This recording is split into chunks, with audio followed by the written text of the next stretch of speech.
conferencia que vamos a llevar a cabo esta tarde aquí en el Instituto Matías Romero. La conferencia se titula La Colombia de hoy, y es una conferencia que ha sido solicitada, y lo cual agradecemos mucho, por la señora embajadora Cárdenas Santamaría, embajadora de Colombia en México.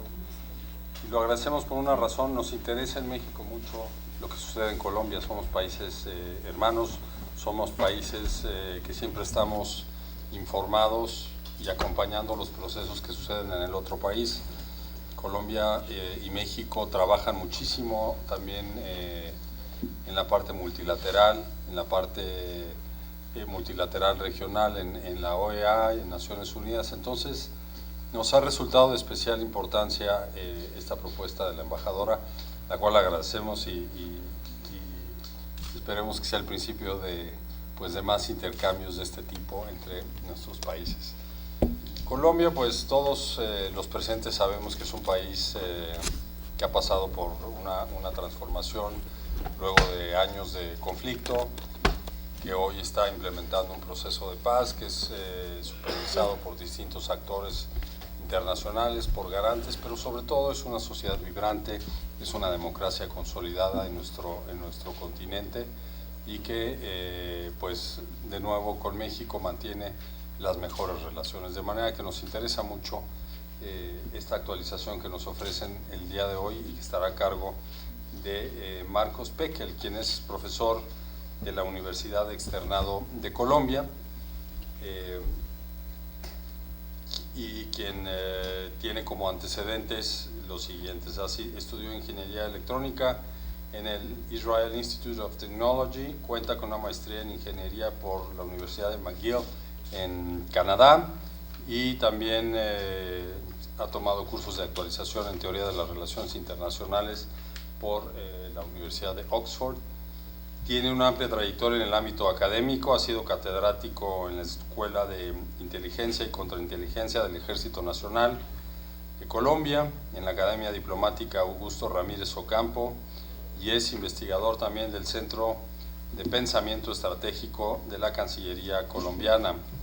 Sus áreas de mayor conocimiento son Medio Oriente, religión y política, India y Pakistán. Además de ello, el doctor Pekel es columnista, analista y asesor sobre temas internacionales y Medio Oriente para diversos medios y organismos en Colombia y en el exterior. Es autor de innumerables artículos sobre asuntos internacionales, procesos de paz, terrorismo, diplomacia y conflictos. Yo quiero nuevamente darle la bienvenida a la embajadora, al equipo de la Embajada de Colombia aquí en México, y al doctor Pekel por este interés de presentarse hoy en el Instituto Matías Romero, en el auditorio de la Academia Diplomática, y actualizarnos sobre el estado que guarda hoy día Colombia. Muchísimas gracias, y tienes el uso de la palabra. Al final vamos a dar un espacio para quien tenga interés formular algunas preguntas que irá controlando nuestro conferencista, de manera que esperemos que sea de su agrado esta exposición, y de nuevo muchas gracias.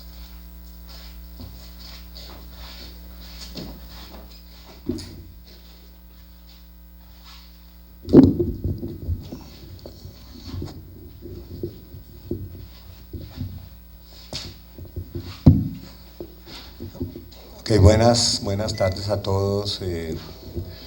Es de verdad un verdadero honor estar en esta Academia Diplomática de la Cancillería Mexicana, compartiendo con ustedes un poco sobre Colombia. Ya todo el día nos la pasamos hablando de Evo, ahora podemos hablar de Colombia. Colombia y México realmente son países que nosotros siempre los consideramos muy países hermanos. Yo creo que si ustedes iban a la Plaza Garibaldi hace unos años y hablaban con los mariachis que estaban tocando ahí, la mitad podían ser colombianos. Creo que nosotros seguimos con el género de los mariachis más fuerte que acá ustedes. y en el restaurante Villa María todos los mariachis eran colombianos que venían acá a mantener ese género tan espectacular de la cultura mexicana. El primer problema con hablar del Bicentenario es que no sabemos cuándo es el Bicentenario. Nosotros tenemos dos bicentenarios, una especie de bipolaridad. El primer bicentenario, pues con la que llamamos el grito de independencia de 1810, 20 de julio, es un día festivo en nuestro calendario, cuando se declaró la independencia, pero eso fue una independencia medio regular. Los españoles llegaron, nos recordaron que nosotros no éramos independientes. Y el segundo bicentenario, que es el que estamos pues, este año conmemorando, que sí tiene que ver con la batalla definitiva en la cual Colombia expulsó a los españoles el 7 de agosto de 1819. Yo creo que me quedo con el segundo más que con el primero. Para hablar de Colombia hoy, voy a aburrirlos un rato con un poco de la historia de Colombia, que me parece importante entender cómo se ha desarrollado la nación colombiana. Y nosotros podemos partir de la base que… Me senté y se fue la luz. Bueno, podemos partir de la base que el Estado-Nación es un modelo político que surge en Europa después de años de guerras religiosas y guerras de todo tipo, y las sociedades europeas, las naciones europeas que ya existían, eran naciones que tenían una lengua común, que tenían una herencia común histórica, que tenían una religión común de pronto, una etnia. Esas naciones crean un modelo político de gobierno, de convivencia, que es el Estado tal cual lo conocemos. Pero el Estado-Nación en otras partes del mundo no es tan grato ni tan generoso. Si nosotros vemos los estados en África, son estados sin nación, fronteras arbitrarias.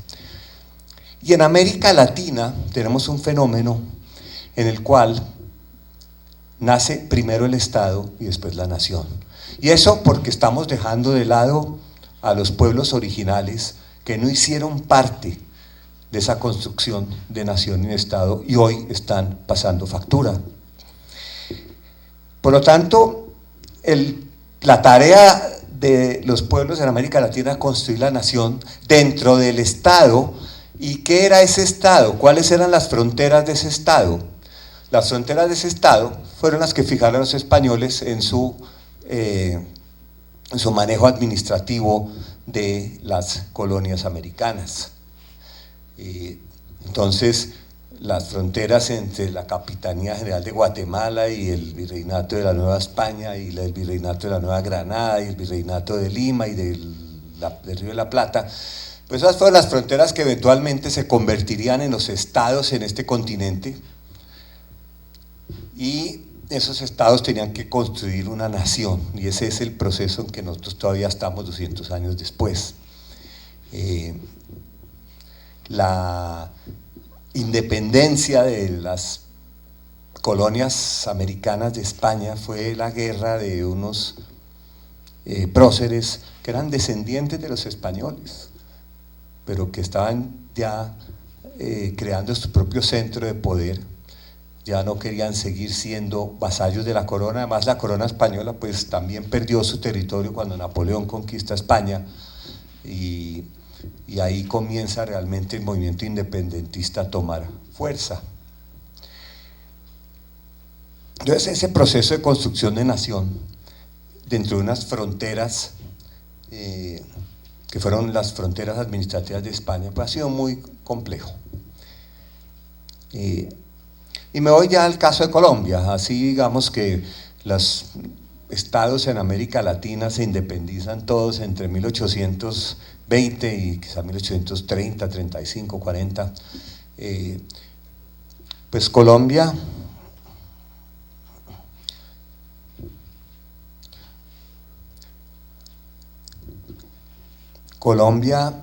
nace de lo que era el virreinato de la Nueva Granada, un virreinato español, las fronteras puestas por los españoles, y el prócer de la independencia, pues Simón Bolívar, venezolano, fue, digamos, el que independizó estos territorios, también algunos del Virreinato de La Plata, después el Virreinato de Lima. Y Colombia nace, como vemos acá, Colombia se llamó la República de Colombia. En el Congreso de Angostura, dirigido por Bolívar, se crea la República de Colombia, que era lo que llamamos nosotros la Gran Colombia. No, ese nunca fue el nombre siempre fue República de Colombia, que incluía los territorios de Ecuador, Venezuela y Panamá.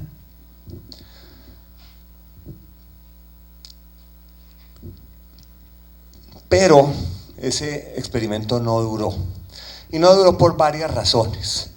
La geografía siempre ha sido para Colombia un gran desafío. Además, Caracas como capitanía general siempre tuvo una historia separada del virreinato, y finalmente la constitución que estableció la Gran Colombia tuvo un proceso muy turbulento. Finalmente, en 1830, la Gran Colombia se acaba coincidiendo con la muerte de Simón Bolívar, que fue el primer presidente de la Gran Colombia. Y la figura de Bolívar tiene sus luces y sus sombras. Si Bolívar quiso realmente ser un dictador de esos territorios, y finalmente pues se le cae todo el proceso, se cae la Gran Colombia, se divide en tres, y ahí comienza Colombia a tener el territorio que actualmente tiene. Venezuela se independiza por un caudillo que quería crear una república donde el poder estuviera en las élites de Caracas, que eran muchas élites militares, el general Páez.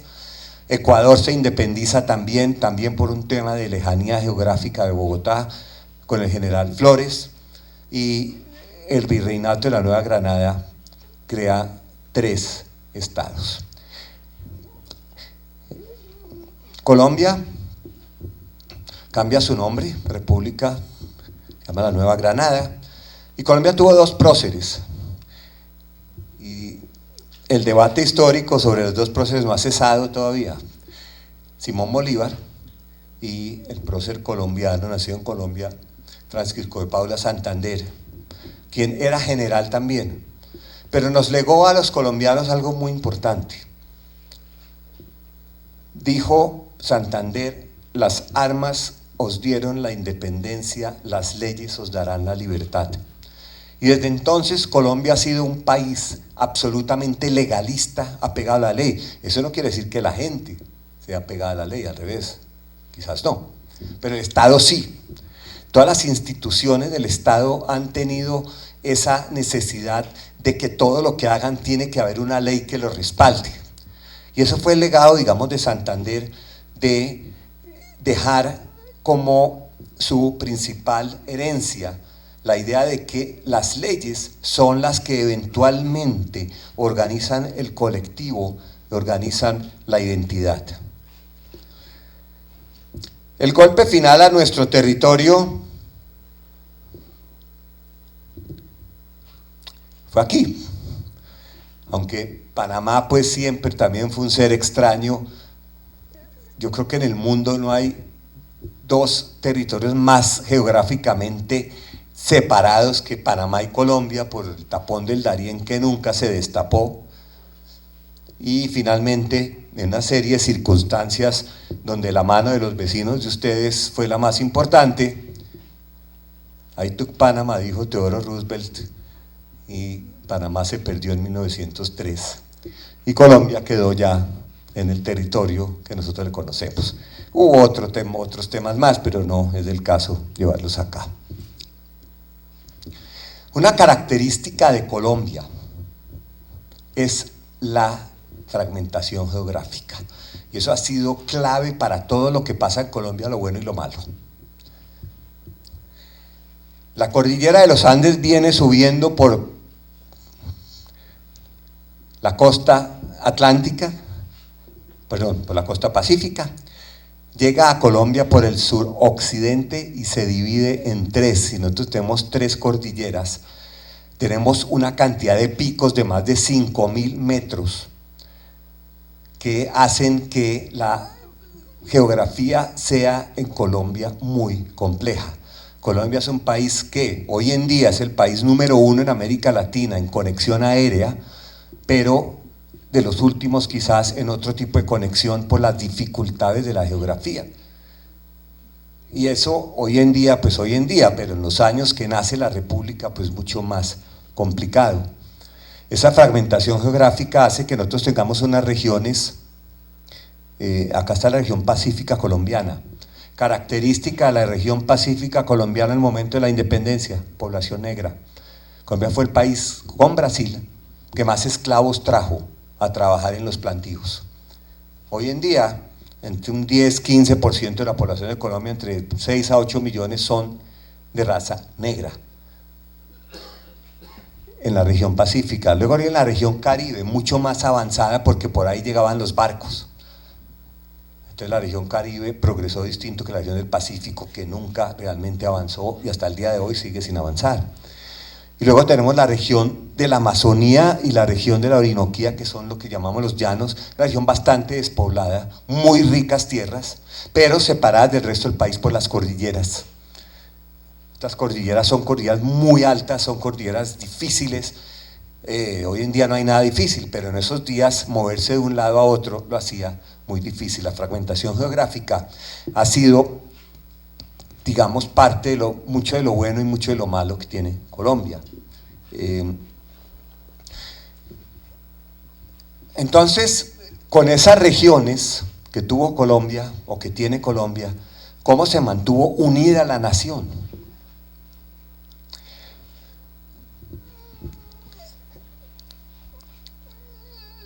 ¿Cómo se mantuvo unida la nación? ¿Cuáles son esos elementos de identidad que hicieron que Colombia se mantuviera como una nación unida en una geografía tan diferente, tan difícil, e incluso teniendo esas diferencias raciales? Vuelvo y repito, las naciones originales, las poblaciones aborígenes, realmente poco hicieron parte de la construcción de nación en América Latina. Quizás en otros países con mucha más algo pudieron tener, pero en Colombia no. Entonces Colombia, el primer gran debate político que tuvieron las élites colombianas fue si Colombia debía de ser un país centralista o un país federalista. Y eso llevó a 9 guerras civiles durante los primeros 70 años de historia de Colombia en el siglo XIX. El siglo XIX en Colombia fueron guerras, que no eran guerritas, no eran guerras, pero sí definir el modelo del Estado y ese debate de si ser centralista o federalista, siendo Colombia en su momento tuvo una constitución federalista y cambió de nombre, dejó de llamarse Nueva Granada para llamarse Confederación Granadina, después para llamarse Estados Unidos de Colombia, pero el tema no quedaba liquidado hasta que finalmente en 1886, tras una guerra donde gana el que es el que definió el futuro, se acaba ese debate y Colombia adopta un modelo muy, muy centralista, modelo de la Constitución nuestra de 1886, donde en Bogotá se decide todo y todo está supeditado a Bogotá. Una constitución que Colombia tenía departamentos, fue creando cada vez más departamentos, pero los gobernadores de los departamentos eran nombrados desde Bogotá a dedo por el presidente, los alcaldes igual. Colombia tuvo un modelo altamente centralista donde todo se definía desde Bogotá. Y eso fue, digamos, la definición de las primeras décadas de la construcción de nación y de la construcción de Estado. Y la primera determinación que se tomó fue esa. Colombia, un país centralista, sigue siendo un país centralista.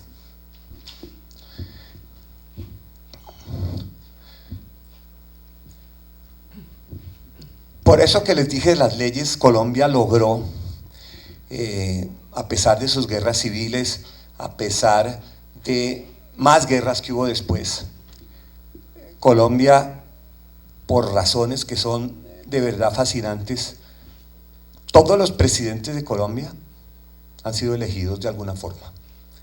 Colombia nunca tuvo populismo, no tuvimos un Perón, no tuvimos dictadores estilo Pinochet, Videla, Rafael Leonidas Trujillo. Tuvimos un dictador en el año 53 que lo pusieron ahí, pero de manera legal, y estuvo solo 3 años y no reprimió. Colombia no tuvo revoluciones. Nosotros no tuvimos ni la revolución mexicana ni la revolución cubana. Tuvimos una estabilidad permanente en nuestro sistema político, a pesar de la cantidad de guerras que tuvimos. Y eso es una tradición colombiana muy fuerte. ¿Quiénes votaban? No vayan a pensar ni por un momento que en las elecciones votaba el pueblo. El pueblo es un concepto relativo. Las primeras elecciones votaban los ciudadanos. ¿Y quiénes eran ciudadanos?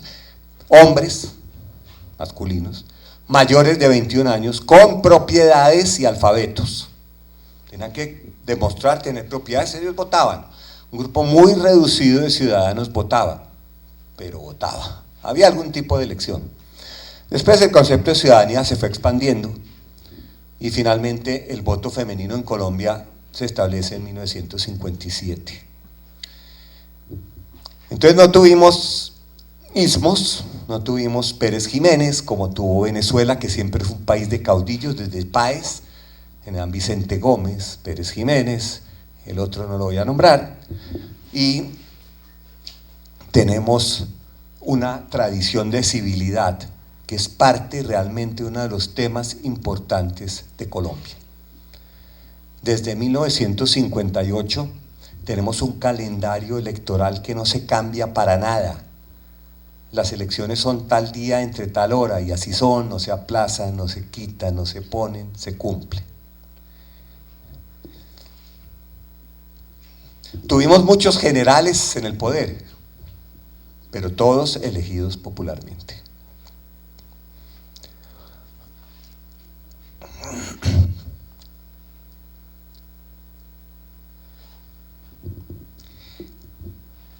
Entonces nos vamos a otro tema que tiene que ver con Colombia, ya establecida la República. Ahora, ¿cuáles son los ejes centrales que determinaron la identidad de Colombia? Ya lo dije. El más importante, uno de los más importantes fue la Iglesia Católica. La Iglesia Católica en Colombia tuvo desde el comienzo de la República el monopolio de la educación pública y privada.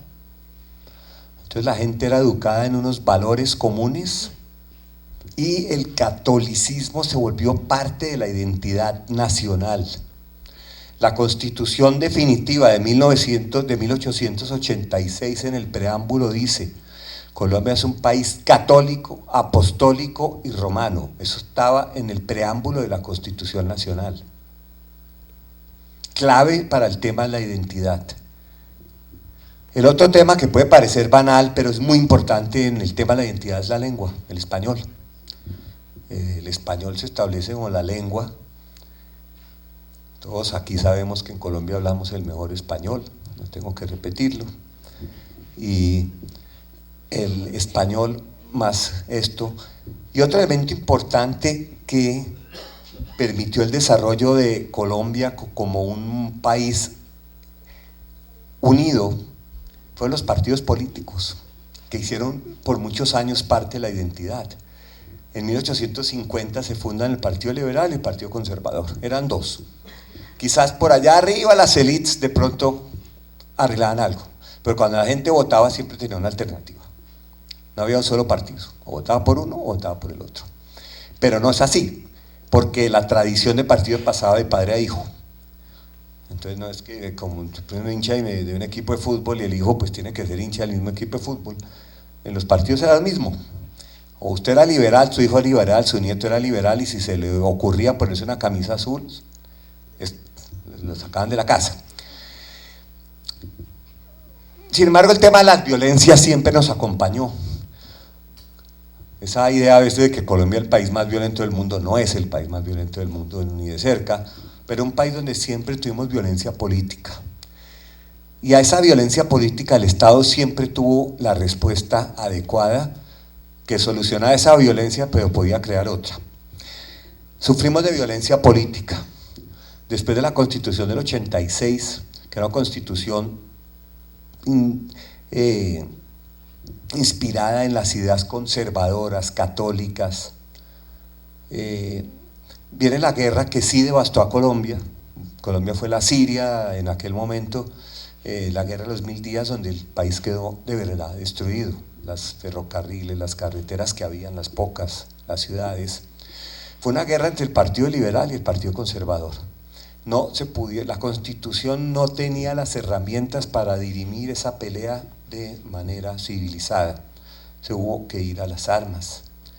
El ejército colombiano, que nunca fue muy fuerte, porque esa tradición civilista a nosotros nunca nos dio ese general de charreteras y bigote que llegaba y se tomaba el poder y decía: aquí mando yo. Entonces el ejército fue siempre más bien débil dentro de la estructura del poder en Colombia, y en la guerra de los 1000 días el ejército se dividió y esa guerra de los 1000 días realmente destruyó el país. ¿Cuál fue la respuesta colombiana a esa crisis? Que fue una crisis gravísima. Una reforma constitucional que cambió las reglas de juego, que le dio más juego a la oposición política y abrió. Y la guerra de los 1000 días tuvo como consecuencia directa la pérdida de Panamá. Panamá siempre fue un ser extraño en Colombia, pero ya después de la guerra de los 1000 días, que no tocó a Panamá casi, aunque sí hubo algunos combates en Panamá, finalmente Panamá se va en 1903, Estados Unidos se lleva a Panamá, eso no fue que Panamá se fue sola, y Colombia sufre una tremenda crisis de identidad, una crisis de valores, una crisis de destrucción total del Estado en buena parte, de la infraestructura, y la reacción vino inmediatamente. Cambio constitucional. El constitucionalismo ha sido un patrón central en la historia de Colombia. Y la economía. Colombia comienza, después de la guerra de los 1000 días, a proyectarse al mundo con una idea muy novedosa y un producto muy colombiano: el café. El café ha sido clave en la construcción de la nación en Colombia. El café no solo fue clave en crear un producto de exportación, sino fue clave en crear una revolución social en el campesinado colombiano. Porque el café se desarrolló sin latifundios, sin monopolios. El único monopolio era el monopolio del Estado en la comercialización, algo que sigue hasta el día de hoy. Y los cultivadores no podían ser más grandes que X. Y comienza el café a desarrollarse por buena parte del territorio nacional como el primer elemento importante de la economía colombiana. De la economía vamos a hablar más adelante. Todo esto llegó bien hasta el crash de 1930, y luego vienen los años 40 en Colombia. Como digo, estos proyectos de construcción de nación tienen sus complejidades. Y ahí apareció un líder ista. Dije que no tuvimos ismos, pues tuvimos un ismo. Aparece Jorge Eliezer Gaitán, un líder muy carismático del Partido Liberal, que reunía a la gente en la plaza y decía: ¡a la carga contra la oligarquía! El señor se volvió un líder muy popular, hubiera podido ganar las elecciones, pero lamentablemente le pasó una cosita, que lo mataron. Lo mataron en las calles de Bogotá, y Bogotá estalló, y Colombia estalló en una ola de violencia con B mayúscula, le decimos nosotros, entre liberales y conservadores otra vez, entre campesinos y latifundistas, entre la ciudad y el campo, y esa ola de violencia de los años 50 volvió el Estado a reinventarse después otra vez. Esto es muy importante. El Estado se reinventa una vez para aplacar esa ola de violencia. El Estado pone un militar en el poder, y es lo importante. La dictadura del general Rojas Pinilla fue acordada por los partidos liberal y conservador. Y mientras el señor Rojas Pinilla gobernaba, se firma el primer acuerdo de paz, porque otra cosa del ADN colombiano es a cada insurgencia se le da su acuerdo de paz. Y amnistió a 6.000 guerrilleros liberales.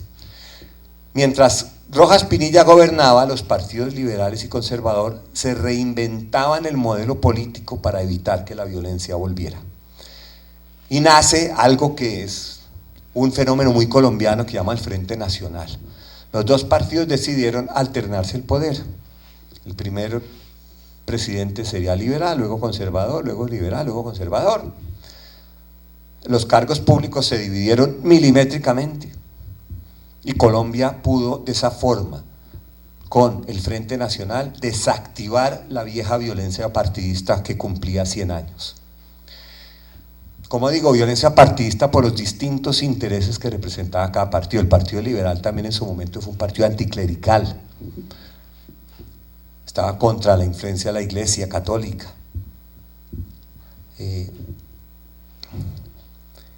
Pero desactivada la violencia partidista, y comienza el Frente Nacional en 1958, 62, 66. Pero el mundo estaba cambiando. Y unos barbados entraron a La Habana, entraban a Santa Clara, surge la Revolución Cubana, y eso en Colombia, con su geografía quebrada, con su poder monopolizado por los dos partidos, da inmediatamente nacimiento a otra violencia, que es la violencia de las guerrillas. Las FARC, con la que firmamos la paz hace 3 años, nace en 1964, no fue una guerrilla comunista para nada, una guerrilla campesina de campesinos que querían tierra. Además, la tierra en Colombia es una asignatura pendiente. Luego, inspirado por los barbados de la Revolución Cubana, surge un movimiento guerrillero, como muchos que surgieron en América Latina, en Centroamérica, inspirados en la Revolución Cubana, esto sí de ideología marxista-leninista, que es el Ejército de Liberación Nacional, que aún existe hoy en Colombia, pero con una diferencia interesante, con la participación de curas católicos. La Iglesia Católica en Colombia fue muy conservadora, pero la participación del catolicismo en la Revolución en América Latina, empezando por la Revolución Sandinista, es fascinante. Y en Colombia pues se crea una nueva guerrilla con el aura del catolicismo, un sincretismo entre el catolicismo y el comunismo y el marxismo-leninismo, que crea una nueva guerrilla, una nueva violencia. Tenemos dos. Y luego, cuando Mao rompe con la Unión Soviética, con Stalin primero y con Khrushchev después, pues esa guerrilla también se divide entre línea Moscú y línea Pekín. Ya tenemos 3 guerrillas, esta nueva violencia. La nueva violencia, por la geografía colombiana, tenía fácil refugio en las cordilleras, en las montañas.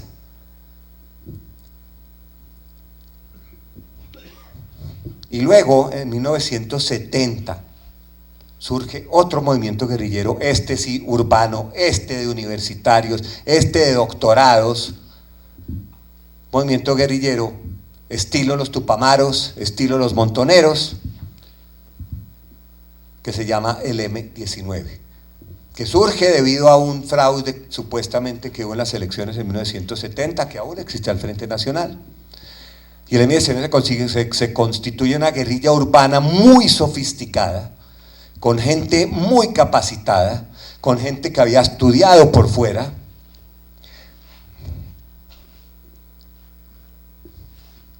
Y entonces ya tenemos otra guerrilla más.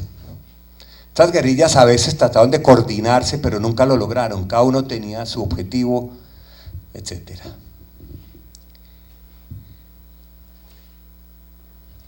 Y después de eso, de esto voy a hablar ahora más adelante, pero también en los años 80 comienza a surgir la contraviolencia. ¿Qué es eso? Grupos paramilitares supuestamente de derecha, pero no eran de derecha, sino eran grupos que habían surgido para contrarrestar la influencia de la guerrilla en las zonas donde ganaderos, latifundistas, agricultores e industriales sentían que el Estado no los protegía. Montaron su propia autodefensa, así se llamaban, Autodefensas Unidas de Colombia, y nacen los grupos paramilitares culpables de las peores masacres que hubo en la historia de Colombia. Porque cuando había un guerrillero en un pueblo, mataban a todo el pueblo. Así era fácil. Y fueron las masacres que nosotros vemos aquí de los grupos paramilitares. Otra violencia más. Los grupos paramilitares empezaron a actuar contra la guerrilla, pero mucho más contra la población civil que supuestamente, sin tener mucha alternativa, le daba refugio a esas guerrillas de izquierda. Y todo con esta maravilla: los carteles. Por alguna razón, algún día algún sociólogo nos dirá por qué Colombia se volvió la cuna de la droga en América Latina. La geografía otra vez. Nosotros empezamos con la marihuana. Marihuana, Santa Marta Gold era la mejor. Hoy en día California nos come vivos. Empezamos con los sembrados de marihuana en los años 70. Ya cuando la marihuana dejó de ser rentable, pues vino la coca. Y como tenemos una geografía tan variable, pues en cualquier parte se puede sembrar cualquier cosa. Y con la coca surgen los carteles. Y esos carteles establecen vasos comunicantes con las otras violencias. Los guerrilleros empezaron a tener algunos acuerdos puntuales con los carteles, los paramilitares lo mismo, y esto llevó a Colombia a una época de violencia por todos lados, fomentada por los carteles de la droga. Los carteles que llegaron a arrodillar al Estado colombiano, el cartel de Medellín, el cartel de Cali y el cartel de Medellín, el cartel de Cali y el cartel del norte del Valle. Entonces tenemos narcotráfico, tenemos guerrillas de izquierda de distinta índole, tenemos paramilitares y el Estado viendo a ver cómo se defiende en un territorio que Colombia nunca controló la totalidad de su territorio. ¿Y cuál fue la respuesta del Estado entonces a estas violencias? El año 1989, el año más violento en la historia de Colombia, candidatos presidenciales pusieron una bomba en la Agencia de Inteligencia del Estado, un camión bomba, no una bomba, un camión bomba que mató 300 personas, otra bomba en el diario El Espectador. Esa violencia realmente llegó a poner al Estado a prueba, y el Estado pasó la prueba, porque el Estado volvió a reinventarse. Empezó primero a entender que la situación social en Colombia estaba estancada con la Constitución de 1986 y que era necesario crear otro pacto social, que más que es una Constitución. El Estado entendió, después de muchos intentos, que había que cambiar la forma en que los colombianos convivían en ese territorio. Esto es parte de la solución a esas violencias cruzadas. La Constitución de 1991, que se dio gracias a que la Corte Suprema de Justicia de entonces aceptó que se hiciera una convocatoria de una asamblea constituyente. Hubiera podido decir no, pero creo que el Estado y las élites entendieron que el cambio era necesario, que la violencia era un síntoma y una enfermedad, era ambas a la vez, que la violencia era un síntoma del fracaso del Estado, que la violencia era un fracaso de las instituciones colombianas, que no podía ser que hubiera carteles en las ciudades más importantes, que Cali y Medellín estuvieran controladas en su totalidad por carteles de la droga, que territorios fuera de las grandes ciudades estuvieran controlados por distintas guerrillas. Antes de la Constitución del 91, Colombia firma la paz con el movimiento M-19, que se desmoviliza y se inserta en la vida política y firma la paz con otros grupos. Y es así que la Constitución del 91, también la Constitución del 91, acá está. Realmente la Constitución del 91 fue un cambio en el contrato social en Colombia, como ya les dije, un cambio real. Y yo vuelvo a la frase acá de Francisco de Paula Santander. La Constitución del 91 genera un pacto social de mucha más inclusión, de mucha más igualdad. La Constitución del 91 le otorga derechos a los pueblos aborígenes que habían sido excluidos del Estado desde la independencia. Hoy en día el 30% del territorio nacional colombiano son resguardos indígenas. Yo no digo que estén viviendo en el paraíso, estamos lejos de ahí, pero ya hacen parte de la nación. Antes no lo hacían. La población negra, idem, tienen 2 curules en el Congreso de la República. No digo que se han solucionado los problemas, de lejos, no se han solucionado, pero es un comienzo. Y luego la Constitución del 91 es una constitución, primero que todo, el tema de género es obligatorio en la Constitución. Cada vez que se van a elegir cargos públicos tienen que haber mujeres en las listas, en las ternas, en los partidos políticos. Si mañana llego y inscribo una lista de un partido político de solo hombres, me la anulan. La libertad de cultos, recién en 1991 se establece en Colombia, que tiene un 10 o un 20% de población evangélica, y las comunidades LGBT y las minorías en general encuentran en la Constitución del 91 una importantísima protección. Pero también el ciudadano de a pie, decimos nosotros en Colombia, cualquiera de nosotros, encuentra en la Constitución del 91 una defensa de sus libertades y sus derechos, ya sea salud, ya sea educación, ya sea seguridad. Se establece la figura de la tutela,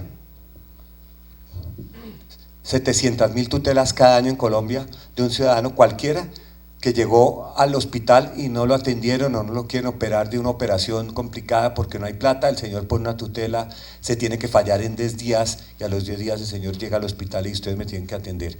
Si él no lo atiende en el hospital, el señor se va a la cárcel. Por lo tanto, esta Constitución es una respuesta a un estancamiento constitucional y jurídico que sufrió Colombia. Y volvemos a las violencias y los acuerdos de paz. En Colombia cada insurgente se le da su acuerdo de paz. Ha estado en el ADN de Colombia, que cada grupo insurgente, como hemos tenido tantos, puede negociar la paz, reinsertarse, tener beneficios de todo tipo. Cada negociación fue distinta. Y así la entrega de armas, que siempre fue una cosa importante. Aquí está el M-19, acá están los paramilitares que firmaron la paz en el gobierno Uribe, y los cabecillas paramilitares que firmaron la paz estaban en Idaho o en Indiana, en las cárceles de máxima seguridad de Estados Unidos, extraditados por el gobierno nacional. Y acá está el último acuerdo de paz que firmó el presidente Juan Manuel Santos con las FARC. La guerra no se acabó, las FARC, los acuerdos de paz no son milagros que solucionan de un día para otro los problemas de un país.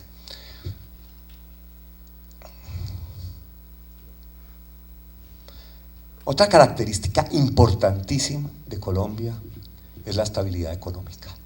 Nosotros nunca en la historia republicana tuvimos crisis ni de inflación, ni crisis de devaluación, ni devaluación desbordada, ni crisis inflacionaria, ni crisis de deuda. Tuvimos Nunca llegó el señor del Fondo Monetario Internacional a Colombia con la cartilla bajo el brazo y decirle al señor presidente, a partir de ahora tiene que hacer esto o no hay más plata.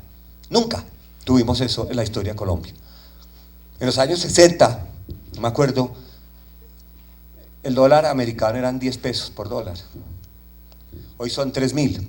Pareciera mucho, de un día para otro pasa de 10 a 3.000. Pues son 50 años en que ha habido una devaluación gradual del peso colombiano.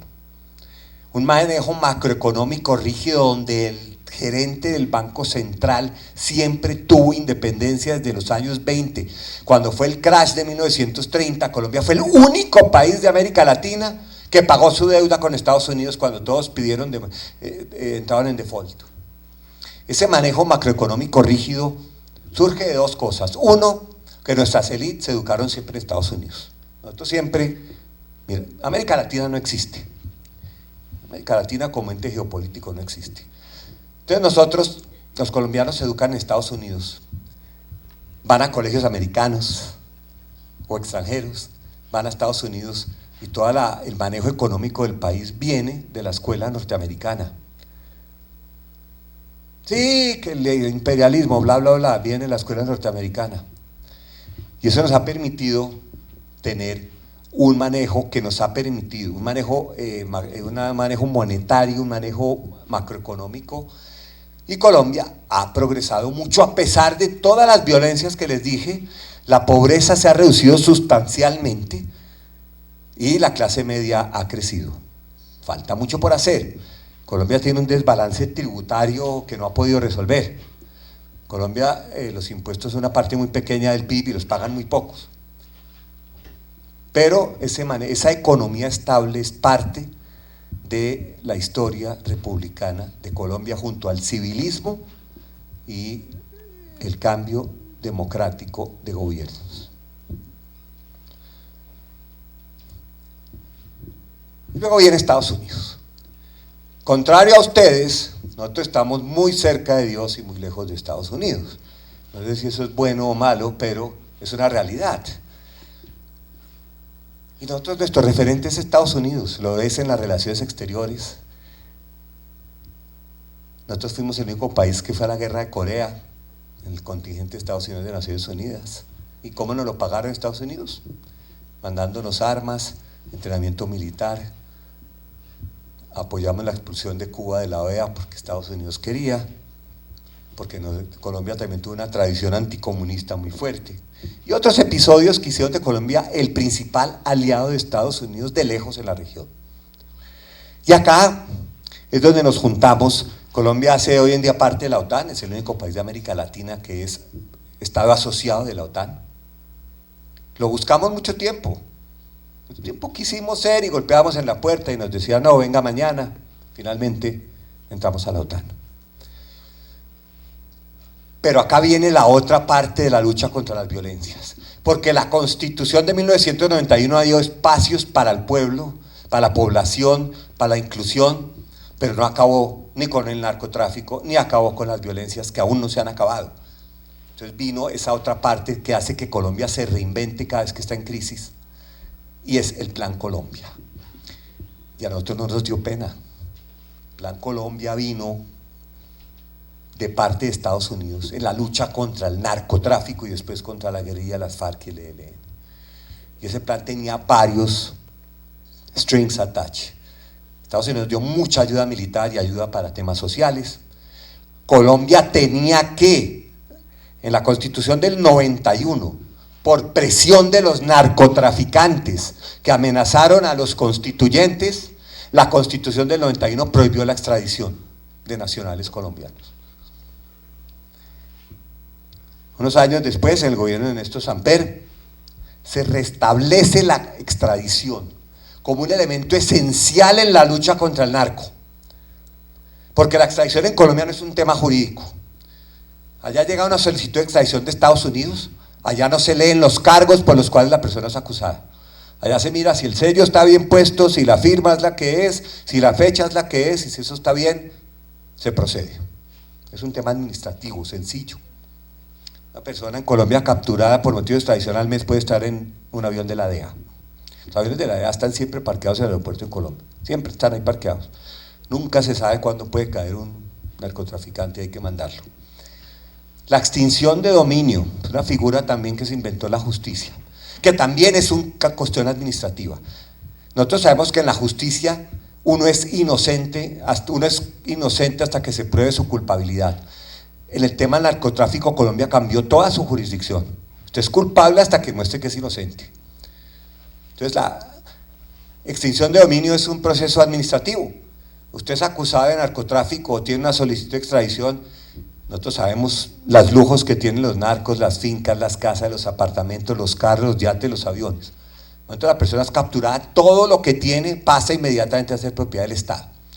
Después pueden demandar y pueden pedir y pueden decir y que eso era mi suegra, y eso era mi tío, eso era mi sobrino. Pruébelo. Mientras tanto, eso está en manos del Estado. Tercero, la protección de los jueces. La justicia sin rostro fue un elemento importante en Colombia. Porque si usted llegaba a un narco, a donde un juez, y el juez le da una palmadita en la mano al narco, ese juez amanecía en una zanja al día siguiente. Entonces se estableció la justicia sin rostro. Jueces anónimos que detrás de una pared proferían fallos contra narcotraficantes. Y pues la corrupción hizo que muchos de estos casos se supieran. Esencial esa relación de Estados Unidos, el Plan Colombia, para superar esas violencias que tuvimos del narco.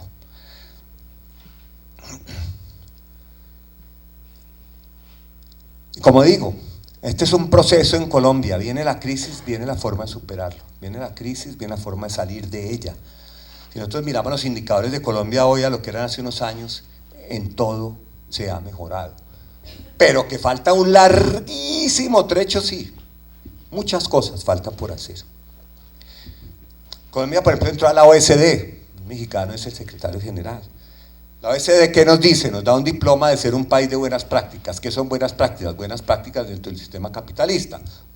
Dejamos que las empresas, tenemos lucha contra la corrupción, tenemos transparencia, tenemos tributación, etc. Pero entonces la OECD pone a Colombia en un club de países, en un club exclusivo de países. Y bueno, de estos temas de... Y bueno, Colombia es un proyecto en construcción permanente como son todas nuestras naciones. Tenemos tareas pendientes muy importantes que no sé cuántas generaciones tomará completarlas, tomará hacerlas, tomará coronarlas. Necesitamos urgente una reforma a la justicia. La justicia para el ciudadano a pie en Colombia es problemática. Necesitamos superar la inequidad. Colombia es el país más inequitativo de la OECD. Eso no se soluciona con subsidios, no se soluciona sino con crecimiento económico y redistribución del ingreso de las muchas formas que hay para hacerlo. Infraestructura. Tenemos carreteras que se caen, puentes que se rompen, carreteras que hay derrumbes. Las dos ciudades en Colombia tiene la ciudad donde está el breadbasket de Colombia, Villavicencio, donde está toda los cultivos de los cuales comemos, buena parte de ellos, pues está a 120 kilómetros de Bogotá. En una carretera que permanentemente se cae, a veces no hay cómo llegar, pero cuando la carretera está abierta uno se demora 5 horas en 120 kilómetros, ¿no? Asignaturas pendientes, se van a cumplir. Tenemos tema de educación. Colombia ha destinado muchísimos recursos a la educación, pero nos falta hacer educación para el siglo XXI, productividad, corrupción, que siempre es un problema de todos nuestros países. Estos son las asignaturas pendientes. ¿Cuáles son los desafíos actuales de Colombia? Ya con esto voy a terminar. Tomo sus preguntas. Lamentablemente el proceso de paz tuvo una cosa perversa, y no es el proceso de paz, todos los procesos de paz en el mundo son muy complejos, pero tuvo una cosa perversa, y es que a los que tenían cultivos de coca se les daban unos beneficios muy grandes para que dejaran de sembrar coca. Entonces, ¿qué hizo la gente? Empezó a sembrar coca para adquirir los beneficios. Entonces nosotros crecimos de 40.000 hectáreas de coca sembradas al final del gobierno Uribe, en el año 2010, porque fumigábamos con glifosato a lo que se moviera, a 220.000 hectáreas de coca hoy. Vuelvo y repito, el Estado colombiano no controla la totalidad del territorio. Esas 220.000 hectáreas de coca son el principal problema de seguridad nacional que enfrenta Colombia. Están controladas por bandas criminales, están controladas por cárteles mexicanos que ya llegaron, ya hicieron aparición, por disidencias de las FARC, o sea, aquellos grupos de las FARC que decidieron no acogerse a la paz. Unos 2.000 más o menos guerrilleros tienen las disidencias, el ELN, el EPL y todos con refugio en Venezuela. Y tenemos un problema de minería ilegal también. La mayoría de la minería exportada en Colombia es ilegal. El oro, por ejemplo, el coltán que tantas guerras ha causado en África. Siguiente desafío. 1.600.000 venezolanos han entrado a Colombia en los últimos 3 años. Llegan por el puente Simón Bolívar, aquí están. Allá se paran un sábado en la mañana y ve un flujo indeterminable de gente y gente y gente con sus maletas, con sus hijos, con lo que pueden cargar en la mano. Algo que a mí me aterró, me conmovió, es cuando las mujeres cruzan el puente, así como usted, hay gente comprándoles el pelo para que tengan plata por donde vivir. Realmente dramática la situación. ¿Y Colombia qué ha hecho? Colombia pudo decir, aquí cerramos la frontera y no pasa nadie, a lo Trump, pero no. Colombia tomó la decisión de que entre los venezolanos, hay mucha gente que cuestiona esa decisión, y empezó a establecer vías legales para que los venezolanos puedan integrarse a Colombia. La Corte Constitucional, creada en la Constitución del 91, sacó un fallo que dice que todos los hijos de los venezolanos en Colombia, no importa en qué estatus se encuentren, son ciudadanos colombianos, con lo cual tienen acceso a una cantidad de servicios que el Estado tiene que proveer. Las calles de Bogotá, en los barrios altos y medio altos, están cada media cuadra, 3 por cuadra, una familia de venezolanos con hijos sentada en el piso pidiendo limosna. Y muchos están integrados de manera informal al mercado laboral y otros de manera formal. Un gran desafío para el país que no ha terminado porque eso sigue creciendo. ¿Qué nos está generando? Está generando que muchas empresas, lamentablemente en Colombia, estén contratando venezolanos a los que les pagan una cuarta parte de lo que les pagan a un colombiano sin seguridad social. Y si el señor se enferma, no vayas a Venezuela que allá lo atiendan. Eso ha generado un problema, pero este es realmente un desafío importantísimo, los venezolanos en Colombia.